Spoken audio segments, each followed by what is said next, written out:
এই family card ছিল BNP এবং বিএনপি প্রধানমন্ত্রী জনাব তারেক রহমানের নির্বাচনী অঙ্গীকার। এটির জন্য তিনি এতটুক সিরিয়াস, ইচ্ছা করলে তো এই কার্ড 4 বছরের মাথায় গিয়ে দেয়া যেত, 4.5 বছরের মাথায় গিয়ে দেয়া যেত। আজকে আমাদের সরকার গঠনের 21 নম্বর দিন। এই 21 নম্বর দিনে বাংলাদেশের 10টি জায়গায় প্রত্যন্ত অঞ্চলগুলিতে ফ্যামিলি কার্ড বিতরণের মাধ্যমে জনাব তারেক রহমান প্রমাণ করেছেন যে তিনি তার নির্বাচনী অঙ্গীকার পূরণে কতটুকু দৃঢ় প্রতিজ্ঞ। এই ফ্যামিলি কার্ড দেওয়ার উদ্দেশ্য হচ্ছে, আমাদের ফ্যামিলি কার্ড পাবেন কারা? গৃহবধূরা পাবেন, আপনাদের নামেই ফ্যামিলি কার্ড ইস্যু হবে এবং এই যাদের কাছে ফ্যামিলি কার্ডটা থাকবে তারা মাসে একটা নির্দিষ্ট পরিমাণ টাকা পাবেন আপনাদের পছন্দের মাধ্যমে, যেটা বিকাশ হতে পারে, আপনাদের অ্যাকাউন্টে ট্রান্সফার হতে পারে। যে মাধ্যমে আপনারা পছন্দ করবেন সেই মাধ্যমে আপনাদের কাছে এই টাকাটা পৌঁছাবে।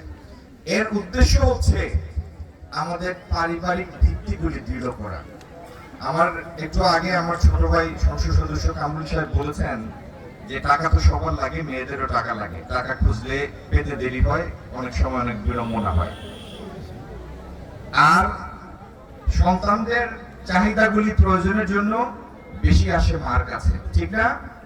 তো আমরা চাই পরিবারের ভিত্তিগুলি শক্তিশালী হোক এবং মহিলারা জানেন, গৃহবধূরা জানেন সংসারের কোন খরচটি তার বেশি প্রয়োজন এবং তার পক্ষেই সম্ভব খরচ বাঁচিয়ে সঞ্চয় করা, ঠিক কিনা? সেই জন্য প্রথম উদ্যোগটা আমরা নিয়েছি আজকে মাত্র 21 দিনের মাথায় এই ফ্যামিলি কার্ড বিতরণের কার্যক্রমটি চালু করা। আর যতগুলি নির্বাচনী অঙ্গীকার আমাদের ছিল আছে সবগুলি বাংলাদেশের উন্নয়নকে টার্গেট করেই আমাদের এই পরিকল্পনাগুলি প্রণীত হয়েছে, আপনাদের সামনে আমরা নিয়ে এসেছি। এর প্রত্যেকটা ইনশাআল্লাহ আমরা আমাদের এই মেয়াদকালের মধ্যে বাস্তবায়ন করব, যাতে বাংলাদেশের আপামর মানুষের জীবনমানের উন্নয়ন ঘটে। এখানে আসার পথে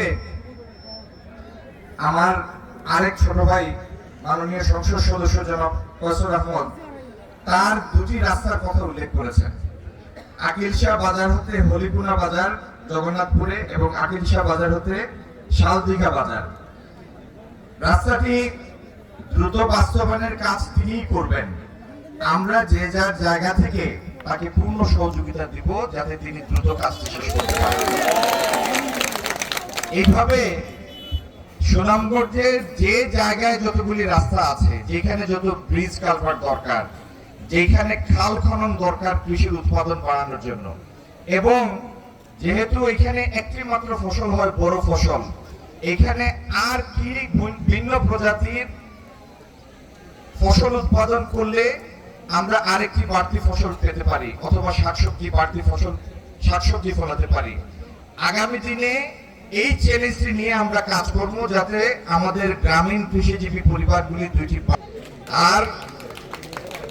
আর দায়িত্ব নেওয়ার সাথে সাথে বিএনপি সরকার ফ্যামিলি কার্ডের সাথে আরেকটি যে প্রকল্প হাতে নিয়েছে সেটি হলো সারা দেশে খাল খনন কর্মসূচি।